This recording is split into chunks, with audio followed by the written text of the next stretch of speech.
नमस्कार शेतकरी बंधूंनो, मी कराळे DR आणि आपलं कराळे 999 चॅनलमध्ये आपल्या सर्वांचं स्वागत आहे. शेतकरी बंधूंनो, आतापर्यंत दिलेले अंदाजे हे आपल्या बऱ्याचशा शेतकऱ्यांसाठी एक लाभकारक ठरत आहेत. अशा शेतकऱ्यांचं जे काही कॉमेंट स्वरूपामध्ये मला जे मत येतं त्या अनुषंगानेच मला ह्या परत तुमच्यापर्यंत हे संदेश पोहोचवण्यासाठी एक प्रेरणा मिळत असते. त्याच अनुषंगाने तुम्ही बघत असताना की मागच्या 1 जुलैला मी हा टेक्स्ट मेसेज माझ्या व्हॉट्सअप ग्रुपला दिला होता की आपल्याकडे जो राज्यामध्ये मुंबई असेल, पुणे असेल, नाशिक असेल या भागामध्ये अतिमुसळधार असा पाऊस पडणार आहे. आणि त्या अनुषंगाने तुम्ही बघत असताल हे मुंबईचं सदृश्य आहे.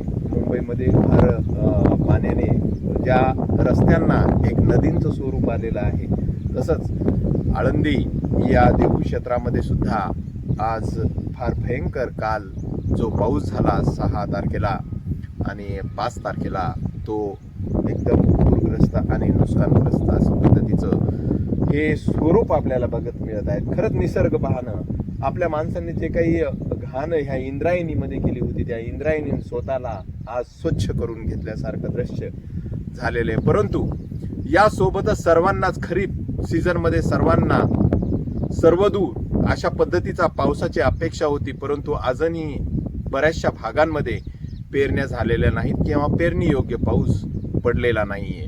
असे काही गावं आहेत, परंतु हा निसर्ग आणि भौगोलिक परिस्थितीतून सुटलेला भाग आहे.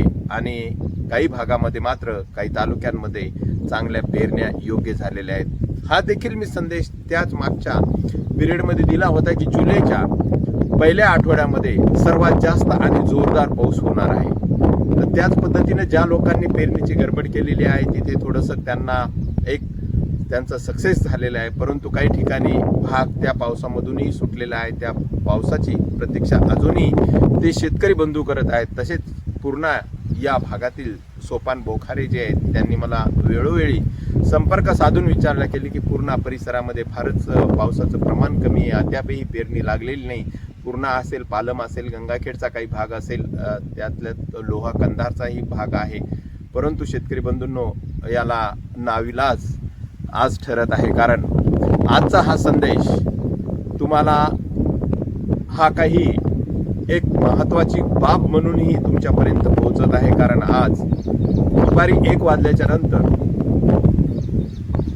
नाशिक या परिसरामध्ये अतिमुसळधार असा पाऊस पडणार आहे. नाशिकचा भाग आहे, संगमनेरचा भाग आहे, वैजापूरचा भाग आहे, छत्रपती संभाजीनगर या भागामध्ये सुद्धा हा पाऊस होणार आहे. तसंच खानदेशमध्ये सुद्धा धुळे, चाळीसगाव, जळगाव या भागामध्ये आज 5 वाजेपर्यंत या पावसाची जोरदार सुरुवात होणार आहे. परंतु इतर ठिकाणी मात्र राज्यामध्ये ढगाळ वातावरण राहणार आहे व बारीक रिमझिम स्वरूपाचा पाऊस काही ठिकाणी काही वेळेसाठी पडणार आहे. परंतु या पावसाला आता मात्र 8 जुलैपर्यंतच आपल्याकडे एक पोषक असं वातावरण राहिलेलं आहे. 8 जुलैच्या नंतर म्हणजे 9 जुलैपासून आपल्याकडे हे पाऊस एक विश्रांती घेत 1 आठवडाभर जवळपास 20 जुलैपर्यंत या पावसाची राहिलेल्या ज्या शेतकऱ्यांच्या पेरण्या आहेत त्या रखडणाऱ्या. कारण 20 जुलैच्या नंतरच परत आपल्या राज्यामध्ये या पावसाला सुरुवात होणार आहे. तेव्हा शेतकरी बंधूंनो, जे काही शेतकरी बंधू असतील त्यांनी संदेश हा नुसता पोस्टवरून नाही तर व्हिडिओ संदेश संपूर्ण बघून आपल्या शेतीचं नियोजन जे काही आहे ते करायला पाहिजे. तसंच सोलापूरचा जो काही परिसर आहे, सोलापूर आहे, सांगली आहे, कराड आहे, या भागामध्ये सुद्धा फार कमी प्रमाणामध्ये पाऊस झालेला आहे. तुळजापूर आहे, बीड जिल्ह्यामध्ये चा सुद्धा हा भाग फार कमी पावसाचा राहिलेला आहे. हा आजचा पाऊस हा अंतिम पाऊस राहिल्यासारखा राहणार आहे. उद्या 8 तारखेला मात्र अजून ज्या काही छत्रपती संभाजीनगर असेल, जालना जिल्हा असेल, या जालना जिल्ह्यामध्ये सुद्धा 8 तारखेला हा पाऊस होणार आहे. तसंच अंबड, परतूर, मंठा या भागामध्ये 8 तारखेला हा पाऊस होणार आहे. तसंच परभणी जिल्ह्यामध्ये सुद्धा हा पाऊस जिंतूर, येलदरी, शेनगाव परिसर, पुसेगाव, हिंगोली या परिसरामध्ये होणार आहे.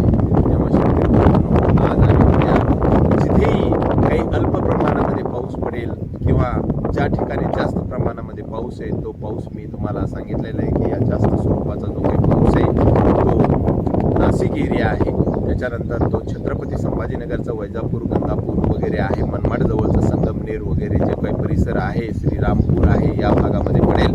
तसंच विदर्भातला जो काही परिसर आहे, या विदर्भातल्या परिसरामध्ये साधारण पाऊस राहणार आहे.